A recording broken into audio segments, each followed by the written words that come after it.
Kumusta kayong lahat dyan mga kababayan, no? Etong si Congressman Paduano mga kababayan, no, inilaglag ng dating kadre or dating kasamahan nila sa NPA mga kababayan at binulgar ang tinatagong baho nitong si Paduano mga kababayan. So sabay-sabay nating panoorin itong isiniwalat mga kababayan, no, ng dating kadre at ang dating kasamahan nila sa NPA mga kababayan. Magkakasama na sila ni Franz Castro, ni Raul Manuel at nila Arlene Brosas, posibleng sila ay nagkaroon ng tactical alliance kasama ang mga hilaw na komunista at mga impostor na aktivista. So saan doon ang abang lingkod ni Paduano sa tanong ni Boss Dada? Sige. Sila po ay extension ng alliances. Sila po ay hindi formal sa CPP, NPA, NDF, but they also join the common agenda which is to destroy ang political influence and legacy ng liderato ni Pangulong Duterte at ngayon pinagpapatuloy ni VP Sara Duterte. Ayun. Yun ang common agenda nila. Hanggang doon lang. At ang pangalawang common agenda Mga kababayan, no, yun pala talaga yung agenda nila mga kababayan. Kumbaga yung mission nila, sirain ang pangalan nga ng mga Duterte. na nakalimutan ko, pera-pera.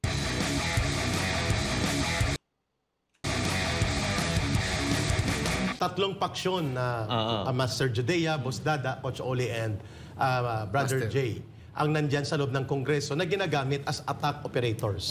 Mangbabastos, mangbubuli, manduduro. Ang isang paksyon dyan, aktibo talaga sa CPP, NPA, NDF. Again, I would like to emphasize, si Ka Eric po nag-identify nito, hindi ang Banateros. Yes, okay. At hindi SMNI. Yun, malinaw. Malinaw Sino yun, po ang isang grupo na ginagamit ngayon bilang operator sa pag-demolish, pagbabastos, pangbubuli, at pag-abuso sa kapangyarihan sa Kongreso? Ang mga CPP, NPA, NDF party list, tatlo sila. I will name them. Franz Castro, na convicted criminal sa kasong child abuse. Si Raul Manuel, si Arlene Brosas. Ito sila ay mga aktibo na mga operatiba at until now they belong to the Communist Party of the Philippines and therefore they are also part of the entire operations of the CPP, NPA, NDF. Ang pangalawang Grabe. group... Tapos mga kababayan, nakaupo sa Kongreso, no? Nabigyan pa ng posisyon sa gobyerno etong mga NPA na ito mga kababayan. Isa lang pala siya. Isa lang yun. Pero barkada siya ni Akop. Ito ba yung sinipa? Ito yung sinipa ng NPA. Dati siyang NPA, kaya sinipa siya. Dahil naging bodyguard siya ng mga asyendero at ng mga politiko sa Negros. Ay, balimbing. Oo. So NPA siya dati at sinipa at nagbuo ng grupo na tinatawag na RPA, ABB. So, parte na siya ng kalaban na ng NPA. Kalaban. Balimbing. Aminin ko sa inyo, isa yan sa primary target namin noon, ng National Operations Command ako. Ang inabot ang boss niya, si Arturo Tabara, dito sa SM Fairview na assassinate. Ang isa si Romulo Quintanar. While Quintanar was the general commander of the NPA before, he was not part of the RPA-ABB. Tapusin ko lang, Coach Oli, Sige. Master Judea. So, Mga kababayan, no, mga miyembro ng CPP, NPA, NDF, nagkaroon pa ng posisyon sa Kamara. Grabe mga kababayan. At kaya ito, walang ibang ginawa kundi manggulo, manira, sa gusto nilang siraan at pabagsakin ng mga politiko, mga kababayan. At yan ang kanilang ginagawa ngayon, no? So isa si Kalderong NPA kasi kung may sundalong kanin, Kaldero? Ito, may Kalderong NPA. Kaldero. Yan si Paduano, Kalderong NPA. Ay, pinangalanan na. Yung Ano pangatlo, naman tawag mo kay Akop? si Akop naman ay nag-aastang... Panis na kanin. Panis na kaning panis na Kaning nagbabarkada sa Sanggano na si Paduano. Sige. Ngayon ang pangatlo, Gusto natin malaman yung background nito. Kung ni bakit Paduano. concept siya ng content. may pangatlo pa doon kanina na bloke. Sige. Nakalusot. Ito naman ang mga hilaw na komunista. Ang mga hilaw na komunista ay sinipa din sa CPP, NPA, NDF. Itong grupo ng Akbayan. Nako. So tatlo yon. Hindi yan magkakasama sa isang organisasyon. Nagpapatayan dati yan sa panahon ng 1994 hanggang mga year 2000. Kaya Eric, maputol ko yung sige, Akbayan yung kasama nila Dilima, di ba? Dilima at Na Leon nag- Tiberos. Oo, na nag- Yun. okay. Ang tawag naman doon, mga hilaw na komunista. Hilaw pala yung mga yan. Kasi walang NPA ito. According kay Kay Eric. So, pwede rin tawaging impostor na aktivista. Hilaw na komunista, impostor na aktivista, kasi wala silang NPA. Yes. Pero gusto din nilang guluhin ng gobyerno. Ito naman ang CPP, NPA, NDF, nagkukunwaring walang NPA, pero kasama sila. Yan naman ang mga nasa communist terrorism terrorist group na napangalanan na ng gobyerno ang kanilang organisasyon. Yung isa kanina, ito yung pinakamabangis na Rottweiler sa loob ng Rottweiler? Kongreso. Sorry, Boss Dada. Sige. Pitbull. Ang pangalan niya ay si Paduano. Naku po. So may tanong si Coach Oli, si Paduano. Master Judea, Brother J and Coach Oli, and Master Boss Dada, bakit tinatawag ni Ka Eric na kalderong NPA? Yan. Si Yan yung Paduano. Paliwanag mo nga. Ano ang Kaya. role niya dyan sa loob? Okay, sige. Si Paduano po ay kilala ko po ang background nito sapagkat isang region kami pinanggalingan. Nako, isang region pala sila nito ni Ka Eric, mga kababayan, no? Nitong si Paduano, at kilalang kilala. Ngayon, pakinggan natin, mga kababayan. Sa Western Visayas din po. Siya ay Negros galing, ako ay Iloilo. Iloilo City. So pag sinabing Western Visayas po, ito ay binubuo ng mga probinsya ng Iloilo, Antique, Capiz, Aklan, Guimaras. Yun. And Iloilo City, including Negros Occidental, Bacolod City. Yun. Na ngayon ay Negros Island na. Region. Yun. Okay. Doon siya nanggaling. So noong mga 1980s, hindi pa po ako NPA, hindi pa ako CPP. Ang kanyang kakolektiba, ibig sabihin isang unit sila, naatasan sila na magsagawa ng urban operations. Ang tawag dyan ay partisan operation. Armed City Partisan. So dineploy sila na may birahin Ako, silang dapat- target na pulis sa Paglaom Sports Complex sa Bacolod. Dapat makulong itong si Paduano, mga kababayan, no? Bakit nabigyan ng posisyon yan? Naku. So ito yung mga early 80s. No? Nakaupo pa Papatayin sa nila. kamara. Naatasan siya na siyang bibira. So team of 3 yata sila. May dalawang backup, siyang birador. Birador pala. Oo. Nang bumunot siya ng kanyang 45, ayon sa kwento ng team na yon na naabutan ko sa Panay Island, na galing Negros, ang pangalan na gamit niya na noon ng sa RPA na siya Karapali Luwalhati. Kasi mahilig sa luwalhati. Yun. Itong birador na to. Itong nagpakilalang birador. Sino to ulit? Para alam nila. Si Paduano. Boy Contempt Paduano. Si Calderong NPA. Ngayon, nang bumunot siya ng baril, lumingon yung pulis at bumunot ng... May baril din ng pulis. Oo. Sa sobrang tapang niya, nabitawan niyang 45. Ninervyos! Dinaga. Kaya pala. Dinaga. Kasi, ito Duwag sinasabi pala. dito, pag binibigyan ko ng yung mga galawan ni Paduano, lalong-lalo na nung kaharap niya si PRRD. Yes. Kung mapapansin nyo, kasi ito, gawain po ng isang nervyosong tao, yung hindi mapakali. Yung mga ganun-ganon. Mga ganyan-ganyan. No. Kadalasan kasi ginagawa ng mga nervyosong tao yan. Yung parang Tsaka, uneasy ka. about naman doon sa pagiging balimbing ni Paduano, totoo. Kasi may kita naman natin ngayon, tingnan mo siya yung Overexcited. Overacting. overacting doon sa Tama. Jay, ang Congress. sinasabi ni Jay doon na pagka-nervyuso niya, na kung hindi nagkaroon ng Angas-angasan lang pala ito si Paduano, mga kababayan, no? Napakatapang mga gipit ng mga resource person sa kanilang mga hiring-hiring sa kamara, mga kababayan, no? At napakagaling pa nitong contempt, mga kababayan, no? Kaya nga nasabihan nitong si Paduano ni Senador De La Rosa na napakayabang, no? Mga kababayan. Tapos duwag pala itong si Paduano, hindi kayang humawak ng baril ng NPA na ito. backup, ang team na yon patay siya. Kasi ang bumira sa pulis, hindi siya. Bitawan niyang 45 niya eh. Muntik pang tumakbo. Sayang, no? Kung So, wala ang bumira siya, sa kanya, ang bumira yung kasama niya. kung wala siyang kasama, yari siya. Ayun ang problema niya. Sapagkat gusto niyang i-project na siya ay matapang. O siyang ginagamit ni Yan sinasabi ko. Iwan ko kung bakit naniwala at believe si Akop sa kanya. Tapang-tapangan, mga kababayan, no? Duwag pala sa totoong buhay. So ito, Ito may gusto kong ikwento dyan ha. Ito yung problema ngayon dyan kay Paduano, brother. Sapagkat gusto niyang ipalabas na siya ay matapang di prinsipyo. Pero sinipa yan ng CPP, NPA, and DEP sapagkat nagbabodyguard sa mga asyendero at mga politiko sa Negros. Ang isang naging bodyguard sila at bumuo ng kanyang party list at nagfinance dahil kalaban ng NPA noon sa Negros, si late Danding Cuangco. nako. Now, ang abang lingkod party Yung mga party list kasi, mga kababayan, dapat binubuwag na yan eh. Di ko alam kung anong ambag niyan sa lipunan. list niya ay pinunduhan nila Danding Cuangco at ng mga asyendero laban sa NPA. So nagtinarget yan ng NPA si Paduano, nanalo sila noong 2013 I think. Hindi yan nagpapakita, nagtatago yan sa office ni Albi Benitez. Nako. Kahit na sa kongreso na siya, hindi siya Tumatago. nagtatago kasi at that time, active pa ang order na birahin siya ng NPA. Nako. So alam ko kung anong background nito. Sayang. Ibig sabihin ngayon, magkakasama na sila ni Franz Castro, ni Raul Manuel at nila Arlene Brosas. posibleng sila ay nagkaroon ng tactical alliance Nako. kasama ang mga hilaw na komunista at mga impostor na aktivista. Ay, kay Eric, baka ano na yan, baka nasa grupo na nila Brosas, nila Castro yan. Walang formal na pagbabalik sa isang organisasyon, pero mayroon silang common enemy at common O kaya agenda. baka nagbuo sila ng Alliance. sarili nilang grupo. Hindi pwede. Hindi rin pwede. Oo, nagbuo lang sila ng common agenda. Yung common agenda nila, Yun nga, yan yung sinasabi ko sa mga nagdaang video natin mga kababayan, no.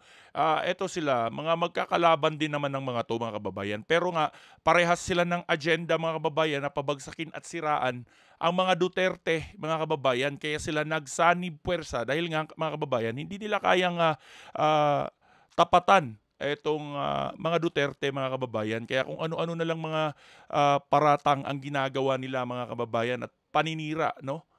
Para lang mapa-impeach at mapakulong si dating Pangulong Duterte at itong si BP Saray, mapa-impeach nila mga kababayan. wasakin ang matapang at decisibong liderato ng mga Duterte. At Yun yung sinasabi ko. duplikadi sila, lagaring hapon. May pundo na, may kita pa. At the same time, nakakapagpostura sila as if they are crusaders sa loob ng Kongreso. Yun. Well, in fact, hindi. Sila Bayad ang mga tong mga to mga kababayan, no? May nagbabayad sa mga pulpul na congressman na ito na wala namang mga ambag kundi ang manira lang, no, at panggulo diyan sa Kongreso mga kababayan, no. May mga bayad tong mga to, hindi pwedeng wala mga kababayan, eh. Yung mga rally nga nila Renato Reyes, yung mga kasamahan nila sa NPA mga kababayan, no. Mga bayad yan mga kababayan. Kung may banateros, mayroong sabotaheros. Sila yun. Sabotaheros. Pero ano ka, Eric, Sila yung taga-sabotahe. Eric, ididiin lang natin. Kasi ito personal knowledge mo to eh. Alam mo kung saan ang galing. Kasi you belong to that particular group. Before. Diba? Before. Kaya nga, ito, hindi sila pwedeng tumanggi. Kasi ikaw mismo lang nagsasabi na nandun ka sa loob nila dati. Kilala ko sila. Oo. So, ito pala si Paduano, lumabas po pala ito noong humina na yung NPA. Nung nagkaroon ng split, Oo. 1992, 93, 94, ang naiwan na platoon ng NPA sa Negros, out of 16 platoons, isang platoon lang. Nako. 15 platoons nag-RPA-ABB. Kaya pinagdidisarmahan nila ang mga NPA. At no less than former General Raimundo Jarque, na nag-defect sa NPA, ang nag-confirm na ang grupong yan ng mga RPA-ABB, including Paduano, at the late Arturo Tabara, ay mga bodyguard ng mga siyendero at politiko sa Negros. Nako. Boss D, baka may Kababayan, gusto kang mga idugtong o bodyguard tanong ng kay ka politiko, Eric na mga malinawan NPA, tayo sila ngayong gabi. Paduano. Oo. Ngayon, Hello, ka Eric. nagkaroon ng posisyon itong si Paduano sa Kongreso pa mga kababayan, no? Dapat buwagin na yung mga party list na yan, no? Dapat hindi na yan nilalagay dyan sa balota pagka may election mga kababayan. Dagdag buwis lang yan, dagdag gastos. Ay, Ano yan, Boss no? Dada, Ang tanong ko lang, since sinasabi mo na konektado itong si Paduano sa makakaliwa, safe to say na itong kanyang party list ngayon, kasama doon sa mga listahan ng mga identified na legal fronts ng CPP-NPA. Boss Dada, hindi siya officially part kung hindi alliance. Kasi ang party list ng CPP, NPA, NDF na silang bumuo at nagpapatakbo, 4 ang naiwan. Yung bayad muna, na tumatakbo pa rin, sila Colmenares, no? Yung, bayad muna. Pinatalsik na dati yan eh. Oo, so sa CPP pa rin yun, Boss Dada, at supporter ng NPA. Ang pangalawa, yung Kabataan NPA Recruiter Party List ni Raul Manuel. Yung pangatlo, yung Gabriela NPA Lover Party List.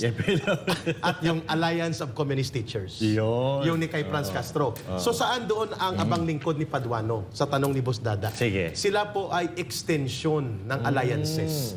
Sila po ay hindi formal sa CPP, NPA, NDF, but they also join the common agenda, which is to destroy ang political influence and legacy ng liderato ni Pangulong Duterte at ngayon pinagpapatuloy ni VP Sara Duterte. Ayun. Yun ang common agenda nila. Hanggang doon lang. At ang pangalawang common agenda na nakalimutan ko, pera-pera. Pera-pera. Tsaka, ito, Pera-pera. nagsasabuhan. Yan yung sinasabi ko sa inyo mga kababayan. Mga bayad yang mga yan, no? Iisa yung agenda nila, kaya sila nagsanib na lang, no? At yun mga kababayan, pera-pera yan, bayad yan. Siguro alam na natin kung sino nagbabayad, yung nag-aambisyong maging Pangulo sa 2028, no?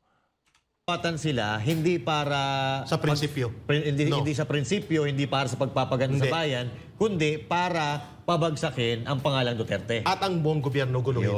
Kaya At tawag ko sa pera-pera. kanila, Boss Dad, pera-pera. Ang tawag ko, Boss Dada, sa kanila, ang banateros ay kontra korupsyon, kontra kurakot, kontra abuso sa gobyerno. Ang sabotaheros na sa loob ng gobyerno para magsabotahe. Nako. Yun nga mga babayan, nasa loob sila ng gobyerno. Tapos sila yung panggulo, no?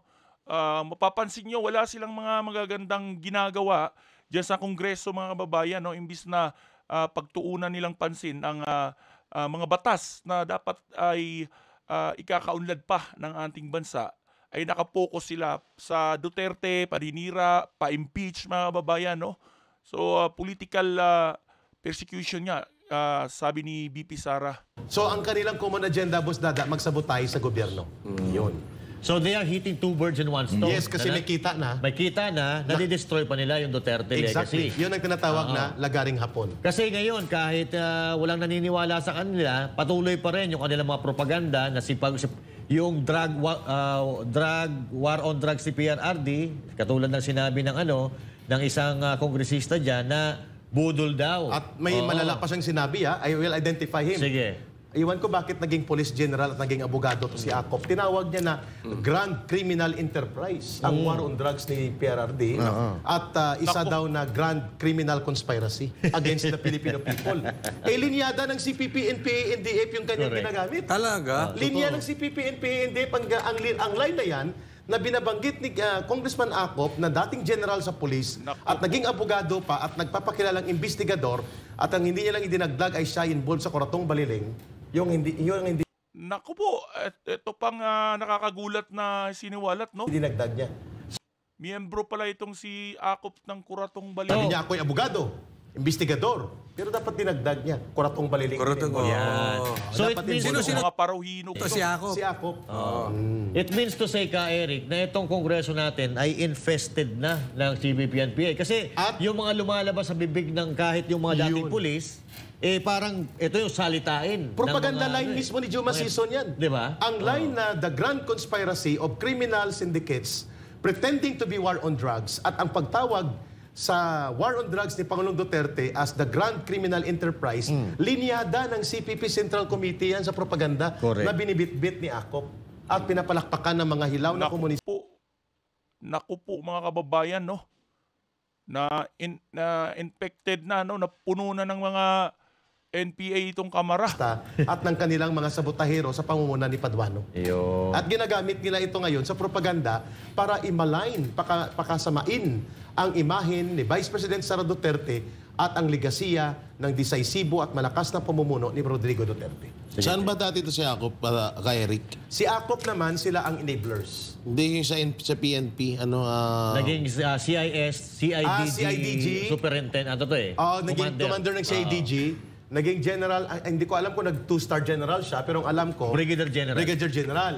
And then siya noon ay nag-resign sa panahon ni Ramos kasi itong Kuratong Baliling, na rub-out case na kanilang niratrat ang mga kriminal na ang may alaga, pulis din.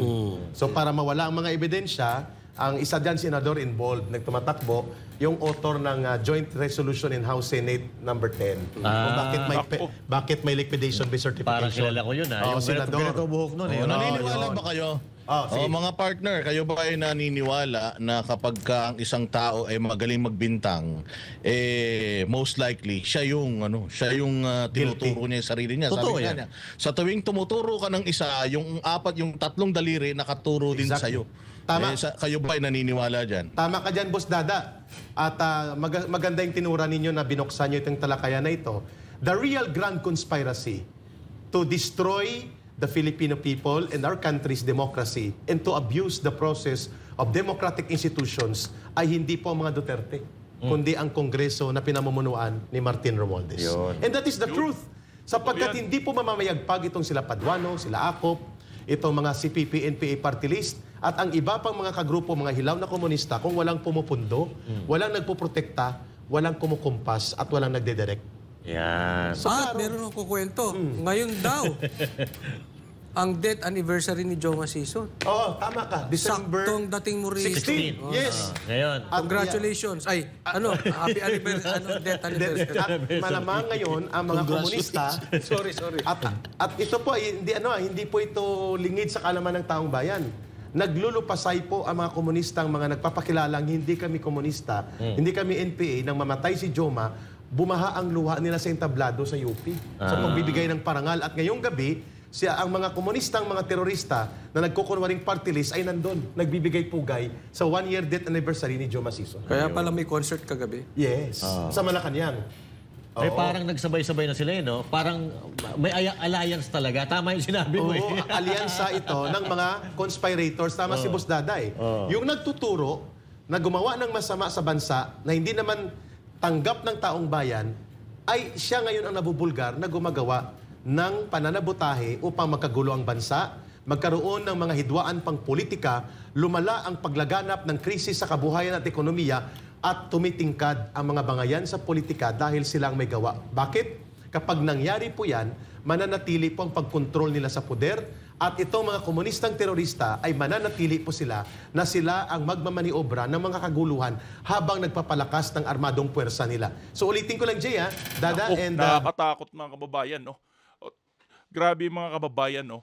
Etong mga NPA na to nasa kamara, bayad to, no, ni Martin Romualdez, mga kababayan, no? So sino bang nag-uutos sa kanila, no, na tugisin itong mga Duterte? Etong si Martin Romualdez na isiniwalat na nga nitong si VP Sara Duterte na masyadong ambisyoso, at sinabi nga rin nito ni Amy Marcos, mga kababayan, no, na napakatigas ng ulo, ambisyoso. At yun nga, mga kababayan, no, ayaw makinig nitong si Martin Romualdez, mga kababayan, dahil nga sa kanyang ambisyon na maging pangulo, mga kababayan, at atat na nga sila na ipa-impeach itong si VP Sara, mga kababayan, no, dahil pagka nangyari yun, mga kababayan, ay siguradong si Martin Romualdez ang papalit, no, kasi syempre pinsan niya itong si President Bongbong Marcos. So yun, mga kababayan, anong masasabi nyo dito? I-comment nyo lang sa comment section below, no? At huwag nyo kalimutan na i-share ang video na ito para mapanood pa ng marami nating kababayan saan mang sulok ng mundo. Mag-ingat kayo lagi, mga kababayan, hanggang sa next natin na reaction video.